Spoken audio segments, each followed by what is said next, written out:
गज के बोलो वाहिगुरु। परम सत्कारयोग साध संगत, बड़ा खुशियां भरिया समा है जिस विच असीं सतगुरु महाराज सच्चे पातशाह की हजूरी विच बैठ के ये महापवित्र कीर्तन सुन चुके हाँ। अते इस मौके उत्ते पहले शब्द गाया सी, चिंता नानक चिंता मत करो चिंता तिसी ही। अनेक तरह के उपदेश श्री गुरु ग्रंथ साहिब महाराज विच आउंदे हन, जिस तो हर मौके उत्ते वाहिगुरू नूं याद कराउण दा यतन करदे हन भी हे जीव तू क्यों फिकरां च पिया होया है, चिंता ना कर। ये संसार दे विच जिहड़े समुद्रां विच जीव पैदा कीते आकाशां विच हन, जिहड़े उतरदे ही नहीं कदे। अनल मनल आदि अनेक ऐसे पंछी हैं जिहड़े आकाश विच ही गेड़ा खाई जांदे, उत्ते ही वो जमदे हन, उत्ते ही उन्हां दी सारियां दी गति उत्तों बस जदों अखीर तक उत्थे ही रहिंदे। यानी उन्हां दी भी ईश्वर ने रोजी उत्थे रची हुई है। विच पाए सायरां तिन्हां पे रोजी दे समुद्रां विच पैदा कीते, उन्हां नूं भी दिंदा है। और पाखंड कीट गुप्त होए रहता तांचो मार्ग नाही। पत्थरां विच कीड़ा गुप्त होकर रहिंदा, उहदे लंघण आउण जाण वास्ते कोई रस्ता भी है नहीं, पर उत्थे भी वाहिगुरू उस नूं देई जांदा है। यानी सब दे वास्ते ईश्वर वल्लों भंडारा हर वेले खुला है। तां ते यानी चिंता करनी भी मेरे ही आसरे है संसार जां मेरे आसरे है मेरा परिवार, ये साडे ख्याल जरा घाटे विच हुंदे हन। तां ते मानयोग सज्जणों, ये सृष्टि विच हर एक प्रकार के ख्याल हैं, जैसा कि हुण आप बाद विच सुन चुके हो। भगत धरू आदिकां दी भगतां दी पैज वाहिगुरू रखदा चलिया आया, नामदेव आदिकां दी जिन्हां ने वाहिगुरू दा नेड़ कीता है। मजहब दा उत्ते वाहिगुरू दे दरवाजे उत्ते कोई सवाल नहीं, उत्थे यानी सारे ही मजहब उहदे नेड़े हन। जिहड़ा जिहदा मन नेड़े है वाहिगुरू दे, वो आप नेड़े हो जाता है। जे मन ही साडा दूर होवे, यानी संसार के ख्यालों में हर मौके उत्ते लग्या होवे, तो फिर असीं रब दे रस्ते आप जांदे ही नहीं। तां ते बहुते सज्जन इस सृष्टि नूं थोड़ी जी गल तो किसी तंग आके कहण लग जांदे भी ये दुखां दा घर है। तां ते गुरु महाराज जी कथन करते हैं, ये जग सच्चे की है कोठड़ी सच्चे का विचवास। ये सच्चे वाहिगुरू की कोठड़ी है, यानी वह घर है, ये उसे दा इहदे विच वासा है। असीं जो सृष्टि दे विच बस रहे हाँ, सब जिमें समुद्र दे विचों झग उठदी है, बुलबुले उठते हैं, अखीर उसे दा रूप हुंदे हन। उवें जिवें असीं भी ब्रह्म दे विचों ही उठे हाँ, अखीर उहदा ही रूप हो जाते हाँ। तां ते गुरु महाराज तीसरे पातशाह जी कहते आए, नेत्रो मेरे जगत हर का रूप है। हर रूप नजर नहीं आया, ये हरि का स्वरूप है। यानी हर एक दे हिरदे विच ये ख्याल करो कि मेरा ही आत्मा सारियां दे विच है, मैं सारियां विच हाँ, सारियां दा आत्मा मेरे विच है। वो ब्रह्म ही सारियां विच साडे विच तागे वांगू फैलिया होया है। यदि वो साडे विच ना होवे तां असीं कुछ भी नहीं। इस वास्ते भगत कबीर साहब जी कथन करते हैं, ये अमृत की बाड़ी है रे तिन हर पूरे करिया। ये भाई ये अमृत की बाड़ी लाई हुई है, तां ते उस वाहिगुरू सच्चे पातशाह जी ने आप ये बनाई है। ਇਹਦੇ ਵਿੱਚ आ के सीधे रस्ते चलते हुए असी अपने स्वरूप की खोज करिए। असी आपदे फिर वो केंद्र उत्ते पुज जावांगे यदि साडा यह शुभ ख्याल होवेगा। तां ते परम की उस्तुत करो संत मीत, सावधान एकाग्र चीत। ऐ संत मित्रों, वाहिगुरू की उस्तुत करो, प्रभु की याद करो उसनूं, पर याद रहे कि सावधान एकाग्र चीत, सावधान होके और एकाग्र चित होके करो। ऐसा ना होवे मन होर पासे भज्या फिरे ते साडे मुखों वाहिगुरू वाहिगुरू ईश्वरी ईश्वरी ईश्वर राम राम निकलती रहे और सानू पता भी ना होवे असीं कित्थे बैठे हैं, इउं ना होवे। परब की उस्तुत करो संत मीत, सावधान एकाग्र चीत। तां ते मन के सुभाहन जिहड़े बड़े चंचल हैं। कभू जीड़ा ऊब चरत है, कभू जाए प्याले लोभी जीवड़ा थिर ना रहत है, चारे कुंटा पाले। चाहां कुंटा विच ये भज्या फिरदा हर मौके उत्ते। इसे वास्ते गुरु महाराज जी कथन करते हैं, सुन मन मित्र प्यारिया मिल वेला है एह, जब लग जोबन सास है तब लग एहो तन दे। ऐ मेरे मन सुन, ये मिलन का बेड़ा है मनुष्य जन्म है जिहड़ा, ਇਹਦੇ ਵਿੱਚ ਆ ਕੇ ਇਸ ਨੂੰ ਐਵੇਂ ਖਰਾਬ ਨਾ ਕਰ। ਜਿੰਨਾ ਚਿਰ ਜਵਾਨ ਅਵਸਥਾ ਹੈ, ਜਿੰਨਾ ਚਿਰ ਸਾਹ ਚੱਲਦੇ ਹਨ ਸਰੀਰ ਦੇ ਵਿੱਚ, ਉਤਨਾ ਚਿਰ ਇਹ ਰੱਬ ਵਾਲੇ ਪਾਸੇ ਲਾ ਇਸ ਦੇਹੀ ਨੂੰ, ਜੇ ਲਾ ਸਕਦਾ ਹੈ। ਯਾਨੀ ਰੱਬ ਵਾਲੇ ਪਾਸੇ ਨਿਰਾਪਰਾ ਇਹ ਨਹੀਂ ਹੁੰਦਾ ਮਾਲਾ ਫੜ ਕੇ ਉਵੇਂ ਬੈਠਾ ਰਾਮ ਰਾਮ ਕਰਦਾ ਰਹੇ। ਲੋੜ ਇਹ ਹੋਇਆ ਕਰਦੀ ਵੀ ਇਹ ਸੰਸਾਰ ਵਿੱਚ ਵਾਹਿਗੁਰੂ ਬਸਦਾ ਦੇਖ ਕੇ ਇਹਦੀ ਸੇਵਾ ਕੀਤੀ ਜਾਵੇ, ਔਰ ਕਿਸੇ ਦਾ ਬੁਰਾ ਨਾ ਚਿਤਵਿਆ ਜਾਵੇ, ਭਲਾ ਹੀ ਖਿਆਲ ਹੁੰਦਾ ਰਹੇ, ਤਾਂ ਇਸ ਤੋਂ ਇਹ ਫਾਇਦਾ ਉਠਾਉਂਦਾ ਹੈ, ਔਰ ਨਹੀਂ ਤਾਂ ਇਹ ਫਰਕ ਖਾ ਜਾਂਦਾ ਹੈ। ऐसा गुरु महाराज जी कथन करते हैं, सिमरो सिमर सिमर सुख पावो, कल कलेश तन माह मटावो। सिमरन करो, सिमरन के अर्थ है याद करना वाहिगुरू नूं।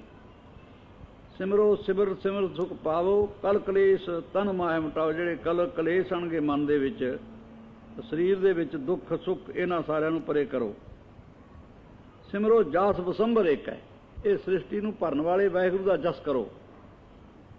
ਨਾਮ ਜਪਤ ਆਗਨਤ ਅਨੇਕ ਹੈ, ਅਨੇਕਾਂ ਹੀ ਪੁਰਸ਼ ਬੇਅੰਤ ਇਸ ਸ੍ਰਿਸ਼ਟੀ ਵਿੱਚ ਵਾਹਿਗੁਰੂ ਦਾ ਨਾਮ ਜਪ ਰਹੇ ਹਨ। ਵੇਦ ਪ੍ਰਾਣ ਸਿਮਰਤ ਸੁਧਾਕਰ ਕੀਨੇ ਰਾਮ ਨਾਮ ਇੱਕ ਅੱਖਰ। ਵੇਦ ਅਤੇ ਪ੍ਰਾਣ ਆਦਿਕ ਅਨੇਕ ਵੱਡੇ ਗ੍ਰੰਥ ਇੱਕ ਅੱਖਰ ਵਾਹਿਗੁਰੂ ਦੇ ਰਾਮ ਨਾਮ ਤੋਂ ਬਣੇ ਹੋਏ ਹਨ, ਯਾਨੀ ਕਿ ਵਾਹਿਗੁਰੂ ਦਾ ਜਸ ਹੀ ਕਰ ਰਹੇ ਹਨ ਸਾਰੇ। ਇਸ ਵਾਸਤੇ श्रेष्ठ पुरुषों ने बड़े उपदेश दिते हैं सानू, तो वो इस वास्ते कि भले पासे लगो। पर ये कुछ इहो जिहा रचिया होया संसार है जिहदे विच गुरु महाराज सच्चे पातशाह ने एक प्रकार की सृष्टि रची है, तो मन साडा मल्लो मल्ली खिच खिच के दूसरे पासे नूं लै जांदा है। ये गिझिया वा अनेकां जन्मां दा होरां होरां पासियां ते पिछे तो चलिया आउंदा ये, वो जिधर गिझिया जिधरले संस्कार बने हैं उधरे पासे नहीं जाता। जिवें पानी बारिश जिस वेले हुंदी है आपदा रस्ता पा लैंदा, नीवा बना लैंदा, जदों भी बारिश हुंदी है फिर उत्थों दी जांदा है, वो नीवा हो जांदा थां। इवें जिवें साडे मन का भी सुभाअ है, जिधरे किते जाना गिझ जांदा उधर ही भज्जिया फिरदा है। भले पासे मोड़ मोड़ के लाओ, छेती लगण नूं तैयार नहीं हुंदा। तां ते श्रेष्ठ पुरुष सदा इहो ख्याल दर्शाउंदे हन भी चंगे पासे लगो, भले साध संगत करो, चंगियां पुरुषों दी गल्लां सुनो, उत्थों इहदा कुछ फायदा पहुंचेगा। वो हुक्मी होवन आकार हुक्म ना कहा जाए, हुक्म वाहिगुरू दे नाल ही आकार बनते हैं। यानी सृष्टि पहाड़ धरती चंद्रमा सूरज आदि सृष्टि के शरीर जिन्ने आपां ये सब हुक्म विच ही हैं। हुक्मी होवन आकार हुक्म ना कहा जाए, हुक्मी होवन जी हुक्म मिलै वड्याई। हुक्म दे नाल ही जीव हुंदे पैदा हुंदे हन, ते हुक्म दे नाल वड्याई हुंदी है। हुक्मी उत्तम नीच हुक्म लिख दुख सुख पाई है। हुक्म दे नाल ही कोई उत्तम ते कोई नीवा हुंदा है, हुक्म दे नाल ही दुख सुख लिखिया होया जिस प्रकार दा उपर पाउंदे हन। तां ते इकना हुक्मी बख्शीश हुक्मी सदा भवाई है। इकना नूं बख्शिश कीती हुई है वाहिगुरू सच्चे पातशाह जी ने, उन्हां नूं बेअंत वस्तुआं प्राप्त हुंदियां ने। इकना नूं सारा जन्म ही संसार दे विच भवाया जांदा है। इहदे उत्ते शंका हुंदी है भी वाहिगुरू नूं कहंदे ने इक्को दृष्टि नाल सारिआं नूं देखदा है, फिर किसी नूं नीवां करता किसी नूं उच्चा, इहदा की मतलब। अगे चल के हुण आसा दी वार च सुण रहे हो जो सरदार शेर सिंह होरी पढ़ रहे सन भी रंगां रंगां दे भांडे साजे होए, एक नहीं दुध समाई है, एक नहीं एक चुल्हे रहन चढ़े, और एक चुल्हे के उत्ते भांडे चढ़े रहंदे ने, इकना दे विच दुध पाया, इकना विच मोती हीरे पाए पए ने, इकना दे विच होर गंदमंद पाया पाया, अनेक प्रकार दे। तां ते एक उत्ते निहाली लैके सौंदे हन, यानी कपड़े लीड़े लैके चंगे, और एक उत्ते नफर हर मौके उत्ते खड़े देखते हैं। तां ते श्री गुरु महाराज सच्चे पातशाह आप ही इहदा उत्तर दिंदे। पहला गुरु ग्रंथ साहब दे एका लग्या होया जिहदा मतलब एक वाहिगुरू, वो तो ओंकार जानी ये सृष्टि ब्रह्म जिहड़ा आपां नूं ब्रह्मंड दिंदा ये बनिया वाहिगुरू तो उस तो जदों ये बनिया तो उहदे विचों ही बनिया, ये अड तां है नहीं। तां ते आपे साजे करे आप, जाई पे रखे आप, आपे ही साजदा है और आपे ही करदा है अपने हत्थां दे नाल। जाई पे रखे आप, जगह च भी आप ही रखदा उच्ची नीवीं च। तां किस नूं कहिए नानका जहां सब कुछ आपे आप, ਇਹ ਕਿਹਨੂੰ ਆਖੇ ਵੀ ਕੋਈ ਨੀਵਾਂ ਕਰਤਾ ਜਾਂ ਉੱਚਾ ਕਰਤਾ, ਹੈ ਹੀ ਉਹ ਆਪ। ਜੇ ਗਰੀਬ ਵਿੱਚ ਹੈ ਤਾਂ ਵੀ ਉਹ ਵਾਹਿਗੁਰੂ ਵਸਦਾ ਹੈ, ਜੇ ਉਤਮ ਵਿੱਚ ਹੈ ਤਾਂ ਵੀ ਉਹੀ ਵਸਦਾ ਹੈ। ਤਾਂ ਤੇ ਉਹ ਆਪ ਹੀ ਸਾਰਿਆਂ ਵਿੱਚ ਰਮਿਆ, ਦੁੱਖ ਸੁੱਖ ਹੋਰ ਕਿਸੇ ਪ੍ਰਕਾਰ ਦਾ ਨਹੀਂ। ਤਾਂ ਤੇ ਮਾਨਯੋਗ ਸੱਜਣੋ, ਇਸ ਨੂੰ ਸਮਝ ਲੈਣਾ, ਸਦਾ ਵਾਸਤੇ ਸੁਖੀ ਰਹਿੰਦਾ ਹੈ ਆਦਮੀ। ਆਪ ਦੇਖੋਗੇ ਇੱਕ ਕਰੋੜਾਂਪਤੀ ਆਦਮੀ ਹੋ ਕੇ ਵੀ ਉਹ ਆਪਣੇ ਆਪ ਨੂੰ ਦੁਖੀ ਮੰਨੀ ਜਾਂਦਾ ਹੈ, ਔਰ ਇੱਕ ਵਾਹਿਗੁਰੂ ਦਾ ਪਿਆਰਾ ਉਹਦੇ ਮੱਥੇ ਤੇ ਲਾਲੀ ਝਗੜਦੀ ਹੈ। ਤਾਂ ਤੇ ਇਹ ਸਵਾਲ ਉੱਚੇ ਨੀਵੇਂ ਦਾ ਸਾਡੀ ਐਵੇਂ ਪੈਸਿਆਂ ਵੱਲ ਦੇਖ ਕੇ ਹੀ ਹੋਇਆ ਕਰਦਾ ਹੈ। ਵਾਹਿਗੁਰੂ ਨੇ ਸਾਰੇ ਜੀਵ ਇੱਕੋ ਜਿਹੇ ਬਣਾਏ ਹਨ, ਸਾਰਿਆਂ ਦੇ ਵਾਸਤੇ ਇੱਕੋ ਜਿਹਾ ਹੀ ਸਭ ਕੁਛ ਤੇ ਰਚਿਆ ਹੋਇਆ ਹੈ, ਪਰ ਉਹ ਸਾਡੇ ਆਪਣੇ ਮਨ ਦੇ ਖਿਆਲਾਂ ਵਿੱਚ ਕਈ ਪ੍ਰਕਾਰ ਦੇ ਫਰਕ ਹੋ ਜਾਂਦੇ ਨੇ। ਜੇ ਅਸੀਂ ਇੱਕ ਦਾਣਾ ਕਿਸੇ ਚੀਜ਼ ਦਾ, ਫਰਜ਼ ਕਰ ਲਓ ਜਵਾਰ ਦਾ ਦਾਣਾ ਅਸੀਂ ਬੀਜਤਾ, ਤੇ ਉਹ ਕੁਦਰਤ ਸਾਨੂੰ, ਅਸੀਂ ਬੀਜਣ ਨਹੀਂ ਤਾਂ ਸਕਦੇ ਹਾਂ, ਸਾਡੇ ਕੋਲ ਇੰਨੀ ਗੱਲ ਹੈ, ਹੋਰ ਇਸ ਤੋਂ ਜ਼ਿਆਦਾ ਕੋਈ ਤਾਕਤ ਨਹੀਂ। ਨਾ ਅਸੀਂ ਬਾਰਿਸ਼ ਕਰ ਸਕਦੇ ਹਾਂ, ਨਾ ਸਾਡੇ ਕੋਲ ਤਾਕਤ ਹੈ, ਨਾ ਉਹਨੂੰ ਉਗਰਨ ਵਿੱਚ ਕੋਈ ਤਾਕਤ ਦੇ ਸਕਦੇ ਹਾਂ। ਬਾੜ ਕਰਕੇ ਰਾਖੀ ਭਾਵੇਂ ਮਾੜੀ ਮੋਟੀ ਕਰ ਲਈਏ, ਤੇ ਉਹ ਕੁਦਰਤ ਉਹਦੇ ਵਿੱਚ ਦਾਣੇ ਪਾ ਕੇ ਸਾਨੂੰ ਸਿਰ ਤੋਂ ਉੱਚਾ ਕਰਕੇ ਸਿੱਟਾ ਬੁੱਕ ਦਾਣਿਆਂ ਦਾ ਦੇ ਦਿੰਦੀ ਹੈ ਵੀ ਆਹ ਲੈ ਇੰਨਾ ਇੱਕ ਪਾਇਆ ਸੀ ਤੇ ਇਹਨੇ ਦੇਤੇ। ਅਸੀਂ ਥੋੜ੍ਹੇ ਜਿਹੇ ਦਾਣੇ ਪਾਉਂਦੇ ਹਾਂ ਤੇ ਉਹ ਹਜ਼ਾਰਾਂ ਮਣ ਦਾਣੇ ਹੋ ਜਾਂਦੇ ਨੇ। ਕੁਦਰਤ ਸਾਡੀ ਇਤਨੀ ਮਦਦ ਕਰਦੀ ਹੈ, ਪਰ ਫਿਰ ਵੀ ਅਸੀਂ ਇਹ ਖਿਆਲ ਕਰਦੇ ਰਹਿੰਦੇ ਹਾਂ ਵੀ ਸਾਨੂੰ ਕੁਛ ਨਹੀਂ ਦਿੱਤਾ ਕਰਤਾਰ ਨੇ। ਦੇਣ ਵਾਲਾ ਸਭ ਕੁਝ ਦੇ ਰਿਹਾ ਹੈ, ਇਹਦਾ ਭੰਡਾਰਾ ਹਰ ਵੇਲੇ ਹੀ ਪਰਿਪੂਰਨ ਹੈ। ਕਿਸੇ ਮੌਕੇ ਉੱਤੇ ਸਿੱਧਾ ਨੇ ਕਿਹਾ ਸੀ ਗੁਰੂ ਨਾਨਕ ਦੇਵ ਨੂੰ ਕਿ ਜੇ ਤੁਸੀਂ ਸ਼ਿਵਾਂ ਦੇ ਮਹਾਰਾਜ ਦੇ ਚੇਲੇ ਹੋ ਜਾਓ ਤੇ ਤੁਹਾਨੂੰ ਬੜਾ ਸੁੱਖ ਰਹੇ, ਕਿਉਂਕਿ ਜਿਸ ਲੋਕ ਵਿੱਚ ਸ਼ਿਵ ਜੀ ਮਹਾਰਾਜ ਰਹਿੰਦੇ ਨੇ ਉਸ ਜਗ੍ਹਾ ਨਾਲੇ ਦਾ ਭੰਡਾਰਾ ਉਹਨਾਂ ਦਾ ਖੁੱਲ੍ਹਿਆ ਹੈ, ਨਾਲੇ ਉਹ ਆਪਦੇ ਭਗਤਾਂ ਦਾ 2 ਵੇਲੇ ਜਾ ਕੇ ਪਤਾ ਲੈਂਦੇ। ਗੁਰੂ ਮਹਾਰਾਜ ਜੀ ਕਹਿਣ ਲੱਗੇ ਸਿੱਧੋ, ਮੈਂ ਵੀ ਕਿਸੇ ਸ਼ਿਵ ਜੀ ਦਾ ਚੇਲਾ, ਉਹ ਵੱਡਾ ਸ਼ਿਵ ਜੀ ਹੈ। ਉਹ ਕੌਣ ਹੈ? ਉਹ ਪਰਮੇਸ਼ਰ। ਤਾਂ ਤੁਸੀਂ ਉਹ ਦੱਸੋ ਵੀ ਜਿੱਥੇ ਸ਼ਿਵ ਮਹਾਰਾਜ ਹੈਗਾ ਉੱਥੇ ਤਾਂ ਹੈਗਾ ਨਾ ਭੰਡਾਰਾ, ਪਰ ਜਿੱਥੇ ਹੈ ਨਹੀਂ ਉੱਥੇ ਫਿਰ ਕਿਵੇਂ? ਕਿ ਉੱਥੋਂ ਦਾ ਨਹੀਂ ਸਾਨੂੰ ਪਤਾ। ਤੋ ਮੈਂ ਤਾਂ ਉਹਦਾ ਹੀ ਚੇਲਾ ਜਿਹੜਾ ਸਾਰੀ ਸ੍ਰਿਸ਼ਟੀ ਨੂੰ ਦਿੰਦਾ ਹੈ, ਨਾਲੇ ਸ਼ਿਵਾ ਨੂੰ ਵੀ ਦਿੰਦਾ ਹੈ, ਨਾਲੇ ਬ੍ਰਹਮਾ ਨੂੰ ਦਿੰਦਾ, ਸਾਰਿਆਂ ਨੂੰ ਦਿੰਦਾ। ਤਾਂ ਤੇ ਫਿਰ ਜੋ ਕੁਛ ਪਾਇਆ ਸੋ ਇੱਕਾ ਵਾਰ। ਤੁਸੀਂ ਕਹਿੰਦੇ ਵੀ ਜਦੋਂ ਮੁੱਕ ਜਾਂਦਾ ਉਦੋਂ ਸ਼ਿਵ ਜੀ ਮਹਾਰਾਜ ਹੋਰ ਪਾ ਦਿੰਦੇ ਨੇ ਭੰਡਾਰੇ 'ਚ, ਇੱਥੇ ਮੁੱਕਦਾ ਨਹੀਂ ਹੈ। ਜਿਸ ਵੇਲੇ ਸ੍ਰਿਸ਼ਟੀ ਸਾਜੀ ਸੀ ਉਸ ਵੇਲੇ ਪਹਿਲਾਂ ਸਮੁੰਦਰ ਪਾਣੀ ਦਾ ਭਰ ਕੇ ਰੱਖ ਦਿੱਤਾ ਵੀ ਇੱਥੋਂ ਚੱਕੀ ਜਾਓ ਤੇ ਵਰਤੀ ਜਾਓ, ਬਾਰਿਸ਼ ਪਾਈ ਜਾਣ, ਬੱਦਲ ਉੱਥੋਂ ਹੀ ਲੈ ਕੇ ਪਾਉਂਦੇ ਨੇ। ਦਰਿਆਵਾਂ ਵਿੱਚ ਪਾਣੀ ਚੱਲਦਾ ਉੱਥੋਂ ਸਿੱਟਿਆ ਹੋਇਆ ਹੀ, ਆਖੀਰ ਉਹ ਸਮੁੰਦਰ ਦੇ ਵਿੱਚ ਫੇਰ ਚਲਾ ਜਾਂਦਾ। ਇਹ ਰੱਤੀ ਮਾਤਰ ਨਹੀਂ ਵੱਢਦਾ ਘਟਦਾ। ਤੇ ਜੇ ਅਸੀਂ ਛੱਪੜ 'ਚ ਪਾਣੀ ਪਾ ਲਈਏ ਜਾਂ ਕਿਸੇ ਬੌਲੀ 'ਚ ਪਾਣੀ ਪਾ ਲਈਏ 2 ਮਹੀਨਿਆਂ ਤੋਂ ਬਾਅਦ ਸੁੱਕ ਜਾਂਦਾ। ਧੁੱਪ ਸੁਕਾ ਦਿੰਦੀ ਹੈ ਔਰ ਪੌਣ ਸੁਕਾ ਦਿੰਦੀ ਹੈ, ਪਰ ਉਹ ਈਸ਼ਵਰ ਨੇ ਇਹੋ ਜਿਹਾ ਭੰਡਾਰਾ ਰੱਖਿਆ ਹੋਇਆ, ਇਹ ਕਦੇ ਮੁੱਕਦਾ ਹੀ ਨਹੀਂ। ਧਰਤੀ ਦੇਗ ਮਿਲੇ ਇੱਕ ਵੇਰਾਂ, ਭਾਗ ਤੇਰਾ ਭੰਡਾਰੀ। ਤੇ ਧਰਤੀ ਸਾਨੂੰ ਦੇਗ ਦਿੱਤੀ ਵੀ ਹੈ, ਇਹਦੇ ਵਿੱਚੋਂ ਕੱਢ ਕੱਢ ਖਾਈ ਚੱਲੋ। ਅੱਜ ਅਨੇਕ ਪ੍ਰਕਾਰ ਦੇ ਸਾਇੰਸ ਇਹਦੇ ਵਿੱਚੋਂ ਤਜਰਬੇ ਕਰਕੇ ਅਨੇਕਾਂ ਚੀਜ਼ਾਂ ਲੈ ਰਹੀਆਂ। ਉਹ ਸਾਡੇ ਵਾਹਿਗੁਰੂ ਦਾ ਭੰਡਾਰਾ ਭਰ ਕੇ ਰੱਖਿਆ ਹੋਇਆ, ਤਾਂ ਹੀ ਅਸੀਂ ਲੈ ਰਹੇ ਹਾਂ ਉੱਥੋਂ, ਤੇ ਨਹੀਂ ਸਾਨੂੰ ਉੱਥੋਂ ਲੈਣ ਨੂੰ ਕਿੱਥੋਂ ਮਿਲੇ ਜੇ ਉੱਥੇ ਹੋਵੇ ਹੀ ਨਾ।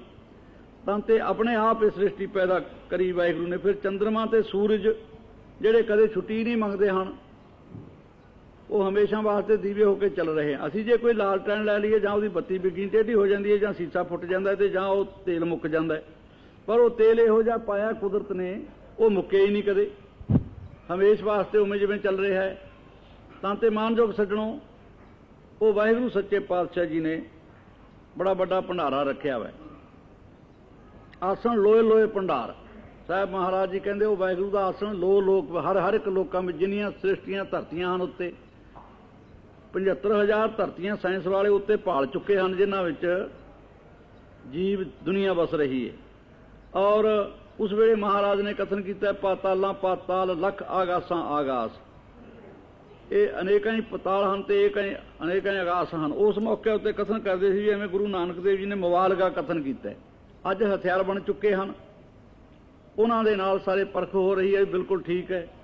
ਜੋ ਕੁਛ ਰੂਹਾਨੀ ਖਜ਼ਾਨੇ ਵਿੱਚੋਂ ਚਾਹੀਦਾ ਹੈ ਉਹ ਸ੍ਰੀ ਗੁਰੂ ਗ੍ਰੰਥ ਸਾਹਿਬ ਵਿੱਚ ਅੱਜ ਤੋਂ ਬਹੁਤ 500 ਸਾਲ ਪਹਿਲਾਂ ਦਾ ਭਰਿਆ ਪਿਆ, ਜਿਸ ਤੇ ਹੁਣ ਆਈ ਹੈ ਸਾਇੰਸ, ਇਹਦੇ ਵਿੱਚੋਂ ਭਾਲ ਰਹੀ ਹੈ ਤੇ ਮੰਨ ਰਹੇ ਨੇ ਵੀ ਅਨੇਕਾਂ ਸ੍ਰਿਸ਼ਟੀਆਂ ਵੀ ਉੱਤੇ ਹਨ ਤੇ ਅਨੇਕਾਂ ਥਾਵਾਂ ਵਿੱਚ ਜਾਨ ਵੀ ਐਵੇਂ ਜਿਵੇਂ।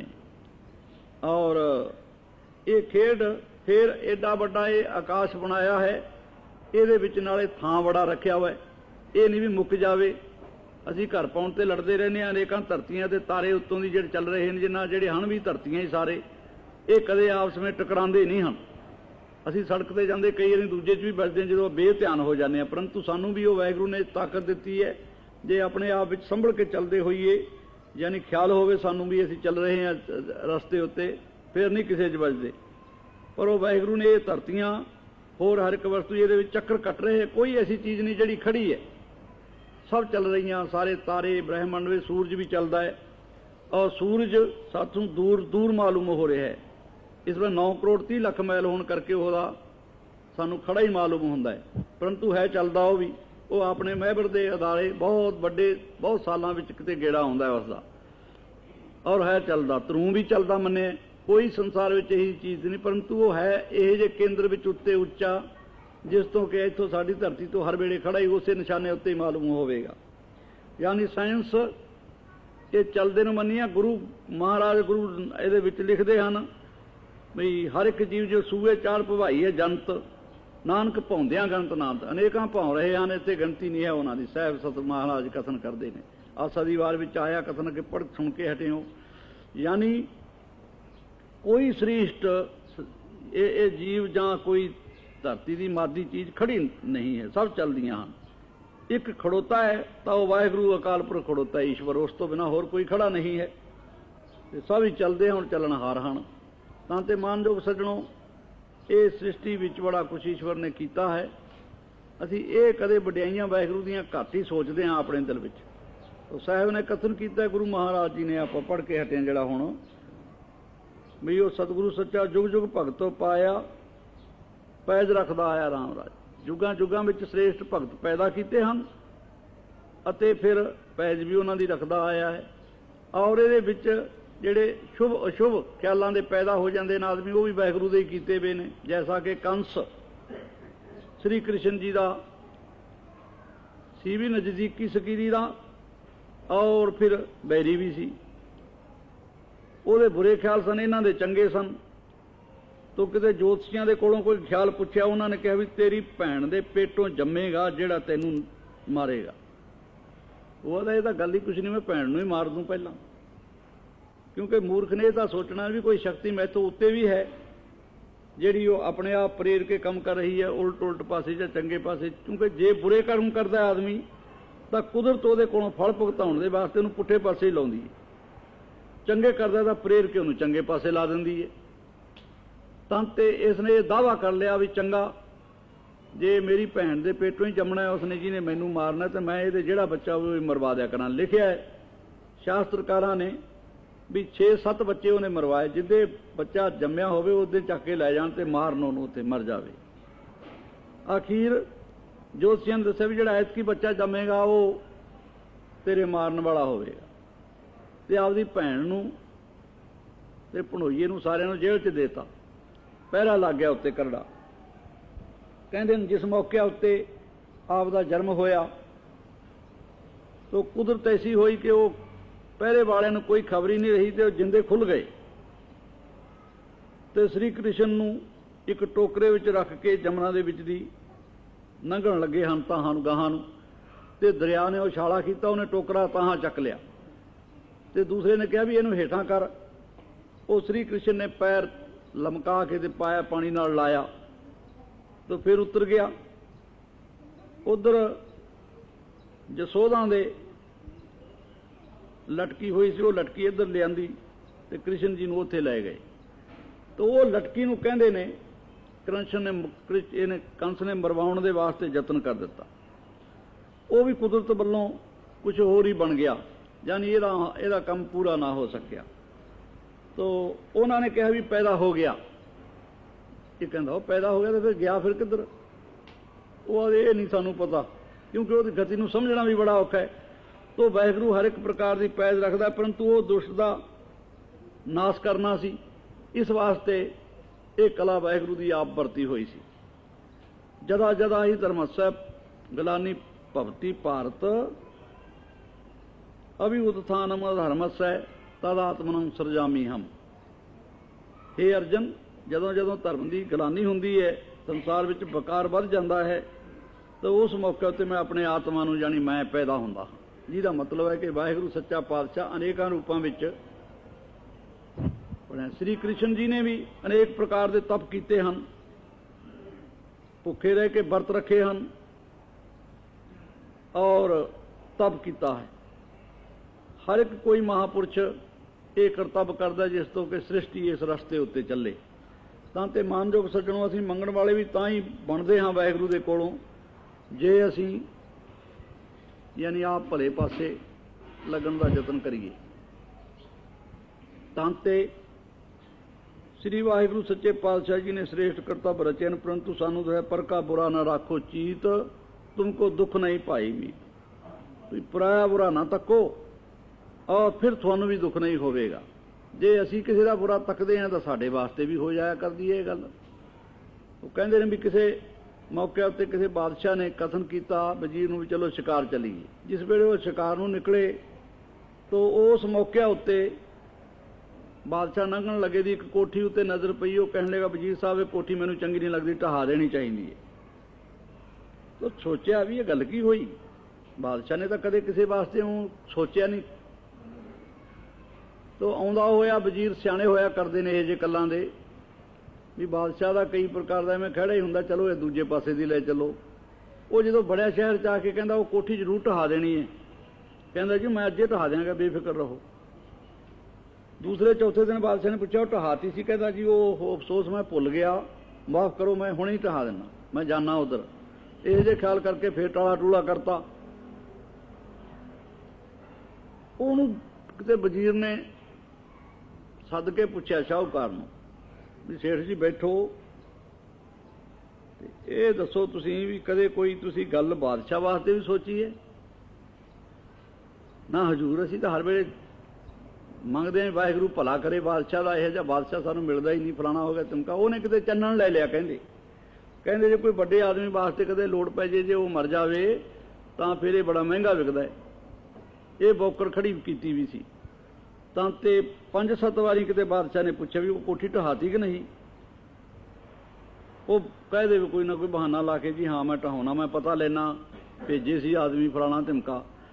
वो अखीर करदे करदे जो इन्हूं शाहूकार नूं पुछया, ये पहलां तां पैर ना लावे तो बैठा कम ही जावे। वो कहंदा कम दा क्यों है, तैनूं मैं कुछ कहंदा नहीं, तैनूं इस वास्ते तो नहीं सद्या भी तैनूं कोई दुख देना है, तैनूं इस वास्ते सद्या भी तैनूं पुछने हैं, तेरे ख्याल पुछने हैं, जरा सोच के दस। तैनूं मैं कुछ नहीं कहंदा, मैं पढ़न दिना तैनूं। फिर वो कहंदा जी मैं एक चन्नण लै बैठा सी, ਉਹਦੇ बारे मैं कई वारी ख्याल करिया। वो कहंदा लिया सानू दे तू, असीं तैनूं ਉਹਨੇ पैसे दिने जिन्ने तेरे लगे है। वो पैसे देते 10-5 हज़ार वध देता, उसनूं लैके रख लिया। तो बादशाह किते कहण लगा वजीर साहब कोठी ढहा तां नहीं दित्ती किते? कहंदा क्यों हजूर, कि ना ढहाओ, चलो आपां बेचारे दी काहनूं ढहाउणी है। तो मतलब कि साडे दिलां 'च बड़ी जबरदस्त शक्ति है, आत्मा की शक्ति नाल चलदा है। वैसे ये पैर कोई नहीं हुंदे, संकल्प नाल ही चलदा है। और हुंदी आत्मा की साडे दी शक्ति है, ये हर एक जगह विच फैलिया होया है, व्यापक है। तां ते पर गल ये है भी चंगे ख्यालों के नाल जदों इस नूं तोड़ांगे तो चंगे पासे जांदा, नहीं तो पुठे पासे भी हो जाता। ये बड़ी शक्ति है, रोकिया नहीं रुकदा छेती छेती। रोकिया केवल एक वाहिगुरू सच्चे पासे सिफत विच ही रुकदा है, जे रुके तो वह भी चंगे भाग होण तां नहीं, ये फर्क विच आ जांदा है। तो मानयोग सज्जणों, आदमी के कदे पुठे ख्याल ऐसे चलते हैं जिहड़ा कि आप दा बिगाड़ आपे कर बैठदा है। श्री गुरु महाराज 6वें पातशाह जिस वेले बाबे बकाले तो चले, जंग लगन वाला सी, बड़ी तेजी च आ रहे सन। ये बंडाले नगर में चले गए। उत्थे किते किसी सज्जण नूं ये कहा गया बई जा तू आ कम कर। कोई सज्जन मूहरे मिलिया भी बड़े चौधरी नूं कह दो जिहड़ा रंग की पत्ती दा है भी अज गुरु के थोड़े घर प्रशादा छकणगे। शाम होई भी सी। वो कहंदे जी हो बैठा चौंकड़ी ते जिथे 5-7 आदमी बैठे है। महाराज ने सिख भेजता, सिख ने जाके ये गल आखी, उन्हें चतराई की मूहरियों। वो कहंदा महाराज बड़ा चौधरी तो उधरले पासे है। वो मुड़िया, उन्हें बेचारे ने किहड़ा उहदे नाल कोई झगड़ा करना सी। वो जदों आके दस्सिया, वो कोली खड़ा सी दस्सण वाला। वो कहंदा महाराज वो तो कहंदा बड़ा चौधरी दूजे पासे है। तो गुरु महाराज कहने लगे वो ठीक है, ये सिख जिहड़ा कोले खड़ा कहंदा महाराज उही है वड्डा। उधरला तो बेचारा गरीब जा है। महाराज कहते नहीं बड़ा उही है, चलो उधर चलो। उधर गए। वो कहते हरनाड़ी ਲਈ ਆਉਂਦਾ ਸੀ वाकई गरीब। वो किते 15-20 कर्म के उत्ते गाहां जाके दसिया सिख ने भी गुरु महाराज आए ना, वो कहते अज तेरे घर प्रसादा छकना है। वो चौ मोढे ते सिट के भज्या, आके लाउण लग्या पैर महाराज दे नूं सिर आपदा, तां ते उस मौके ते महाराज घोड़ा हिल गया, थोड़ा जिहा पैड़ा मथे च बच गया, थोड़ा जिहा खून निकलिया। तो दूजा सज्जन कहता कि वो लहू निकलिया। महाराज कहते नहीं, ये केसर का तिलक लाया है, ये बड़ा चौधरी है। उन्होंने थापी दी भी चंगा अज प्रसादा तेरे घर छकांगे, या सारे नगर में आख्या एक एक आदमी सारे नगर का आवे इत्थे प्रसादा छके। कहते चंगा महाराज। बड़ा भज के आपदी माता नूं ते आपदी इस्त्री नूं दस्सिया भी अज गुरु के अपने प्रसादा छकणगे, बड़े भागां दी गल है, आपे ही सदे तो बिना आए न। तो कहण लगी पुत्र अपने तो घर फिर यानी आटा चार कसेर ही है। वो कहता कोई नहीं। गुरु महाराज कहते कोई चीज़ किसी तो मंगियो ना, इत्थे ही बनाओ जो कुछ है कर। वो प्रसादा बनन लग पिया। तो जिस वेले वो प्रसादा तैयार होया, महाराज कहने लगे चंगा पंगत ला दिओ, ते अंदर सिख बिठा दिता। तां ते वो लंगर बरतन लग पिया। बड़े लोग चर्ज होए भी ये कोले कित्थों आ गया, ਇਹਦਾ ਭੁੱਖਾ मरदा सी। पर ये वाहिगुरू की कृपा है, उन्होंने महाराज कहने लगे चंगा हमेश वास्ते लंगर चलाया कर। वो पासा ऐसा भाग नाल चलिया, उच्चा हो गया हो, तो वो टेंदा टेंदा जानी आई भी बरकत घरों कर दी चतराई नाल। कई बारी पुट्ठा ख्याल करके असीं चंगे भले कम रस्ते जाते हुए पुट्ठे रस्ते पै जाते हैं। तां ते मानयोग सज्जणों, चतराई जिहड़ी करनी होवे भी किसी जगह सोच के करनी चाहिए। बेअर्थ चतराई भी चंगी नहीं होया करती। भले पासे लगी तो चंगी है चतराई, तो पुट्ठे पासे लगी तो आपदियां जड़ां खोल दिंदी है। सो ਇਹਦੀ भी गल लोड़ होया करती चंगे पासे चले। डांगिया नगर दौधर के कोड़े इत्थे एक साधुआं की जमात आई।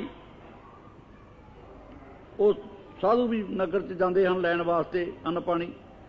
उन्होंने भेजता भी चंगा पिछों जिहड़ा नगर का लंबरदार है ਉਹਦੇ ਕੋਲ रसद लेनी है। जाके पूछा, उन्होंने भी यहो टिचरी की। कोई बिरध सी मानसों नावें। वो कहते जी वो मानसों बिरध है, उधर वो है बड़ा इस सारे पिंड चों। वो साधु उत्थे आ गए सीधे सुभाਅ नाल। उत्थे आके महाराज जी सरदार जी मानसों सरदार का घर किहड़ा? वो कहता बाबा जी मैं ही हाँ, हुक्म करो। आके तुहाडे कोले रसद लैण वास्ते आए, जमात आई है साधुआं दी। कहते आ जाओ महाराज। ਉਹਦੇ ਕੋਲੇ ਹੋਰ कुछ नहीं सी, खिचड़ी बाजरा ते मोठ रला के एक तकड़ी मट्टी भरी हुई सी। वह लो मारा बिछाओ, चादर बिछा दी ते वो उल्टाती ते बन के पंड ले आए। वो भी जान गए साधु जी तो गरीब है कोई। तां ते लैके जिस मौके उत्ते आ गए, उन्हें दस्सिया। बाद विच किसी होर सियाणे ने दसता भी ये तो गरीब आदमी सी, उन्होंने टिचर करी तुहाडे नाल। तो ये जो जगरावां वाले नूं सीधा रस्ता जाता है, इस रस्ते के उत्ते ही इस नगर के बाहर बाहर छिपदे वाले पासे इत्थे सी उतरी साधुआं दी जमात मिर्चां हेठ। तो उस मौके उत्ते वो मंडलेसर नूं जिस मौके उत्ते दस्सिया, वो कथा कर रहा सी। तो दस्सिया महाराज ये तो गरीब आदमी सी, ते वो जिहड़ा बड़ा सी उन्हें कहा भी ये है बड़ा, सानू उधर भेजता, सानू मगरों पता लग्या। वो कहने लगे कोई गल नहीं, बड़ा चंगा कीता। तो उन्होंने महात्मा ने उतों 5-4 बुक वो झोली च पा दिते, आ लै बाबा लंगर चलाया करी तू इत्थे ही। सो इहने बड़ा चिर लंगर चलाया, वो सारा ही पासा ही उजड़ गया। यानी एवें किसी अतिथि दे नाल टिचर करनी भी नहीं चंगी होया करदी। वाहिगुरू सारियां विच वसदा है। तो मानयोग सज्जणों, वो पासा वाहिगुरू की कृपा हुई सदा चलता रहा। तंत ते चतराई उठी पैंदी है जदों आदमी किसी उस आदमी दे नाल करे जिस आदमी नूं ना जानदा है ना बुझदा है। उन्हें सीधे इरादे नाल करी आ बल पा के गल करनी, ये नहीं गल्लां चंगियां होया करदियां। तो मानयोग सज्जणों, वाहिगुरू दा जो श्रेष्ठ नेम है वो सदा वास्ते चंगे ही पासे लाउण वास्ते होया करदा आदमी नूं। तां ते अज बड़ा भागां भरिया समा है। आपां श्री अखंड पाठ का पाठ शुरू करना है इस वेले। ये एक बड़ा भारी समेत जग होण लगा है। ਜਿਸ ਵਾਹਿਗੁਰੂ ਦਾ ਨਾਮ ਨਾਲੇ ਉਚਾਰਿਆ ਜਾਵੇਗਾ ਤੇ ਨਾਲੇ ਲੰਗਰ ਨਾਲ ਹੋਵੇਗਾ। ਇਹ ਬੜੀਆਂ ਖੁਸ਼ੀਆਂ ਨੇ। ਵਾਹਿਗੁਰੂ ਸੱਚਾ ਪਾਤਸ਼ਾਹ ਜਿਨ੍ਹਾਂ ਨੂੰ ਸਮਰੱਥਾ ਦੇਵੇ ਉਹ ਸੱਜਣ ਇਹ ਕਰਨ ਔਰ ਪਿਆਰ ਦੇ ਨਾਲ ਗੁਰਬਾਣੀ ਸੁਣੋ ਤੇ ਨਾਲੇ ਇੱਥੇ ਆ ਕੇ ਸੇਵਾ ਕਰੋ। ਇਹ ਬੜੇ ਭਾਗਾਂ ਦੀ ਗੱਲ ਹੈ।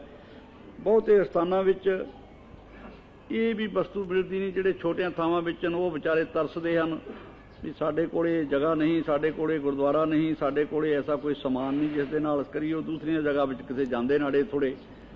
ਤੋ ਵਾਹਿਗੁਰੂ ਦੀ ਬੜੀ ਕਿਰਪਾ ਹੈ। ਇੱਥੇ ਕੀਰਤਨ ਵੀ ਹੋ ਰਿਹਾ ਤੁਹਾਡੇ ਪਾਸ ਔਰ ਸਾਧ ਸੰਗਤ ਹਮੇਸ਼ਾ ਕਰ ਰਹੇ ਹੋ। ਸਾਧ ਸੰਗਤ ਦਾ ਇਕੱਠ ਹੈ। ਇਹ ਬੜੇ ਭਾਗਾਂ ਦੀ ਗੱਲ ਹੈ।